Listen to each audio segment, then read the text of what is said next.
அனைவருக்கும் வணக்கம். இந்த மாத்திரை வீரிய மாத்திரையை பற்றி நான் ஃபேஸ்புக்கில் போட்டிருந்தேன். நல்ல வரவேற்பு இருக்குது. ரொம்ப நன்றி. 24 மணி நேரம் ஃபோன் பண்ணிக்கிட்டே இருக்கீங்க. என்னால் எல்லார் ஃபோனையும் அட்டன் பண்ணி பேச முடியல. ஏன் அப்படின்னா, ஒரு ஃபோன் அட்டன் பண்ணி முடிக்கிறதுக்கு முன்னாடியே 10 ஃபோன்கள் எனக்கு வெயிட்டிங்கில் வந்துடுது. எப்படி நான் எல்லார் ஃபோனையும் அட்டன் பண்ணி பேச முடியுன்றது எனக்கு தெரியல.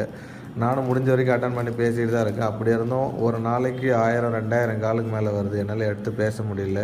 இந்த மாத்திரை எப்படி யூசேஜ் பண்ணுறதுன்றது அந்த வீடியோவில் சொல்லியிருக்கேன். எப்போ தேவையோ அப்போ மட்டும் 2 மாத்திரை ஒரு டம்ளர் பாலில் கலந்து குடிக்கணும்னு சொல்லிட்டு. இதோடைய விவரம் இது தான். இது பர்மனெண்ட்டாக சரியாகணும்னா இது கூட லேகியத்தோடு சேர்ந்து எடுக்கணும். அந்த மாதிரி வேணுன்றவங்க மட்டும் எனக்கு தயவு செஞ்சு ஃபோன் பண்ணுங்க. அப்படி இல்லைனா வாட்ஸ்அப்பில் வாய்ஸ் மெசேஜ் பண்ணுங்கள். நான் வாய்ஸ் மெசேஜ் பார்த்துட்டு கேட்டுட்டு கண்டிப்பாக ரிப்ளை பண்ணுவேன். இந்த மாத்திரை கண்டிப்பாக வேணும் அப்படின்றவங்க இந்த நம்பருக்கு ஜிபே பண்ணிவிட்டு அதை ஸ்க்ரீன்ஷாட் எடுத்து வாட்ஸ்அப்பில் அனுப்பிச்சிடுங்க. அவங்களுடைய அட்ரஸும் தெளிவாக பின்கோட் நம்பர் பேர் எல்லாம் ஃபோன் நம்பரோடு அனுப்பிச்சி வச்சுட்டிங்க அப்படின்னா கொரியரில் அனுப்பிச்சிடுவேன். இது 2 நாள் 3 நாள் அனுப்பிச்ச கொரியர் கிட்டத்தட்ட 500 1000 பேருக்கு நான் அனுப்பிச்சிட்டேன்.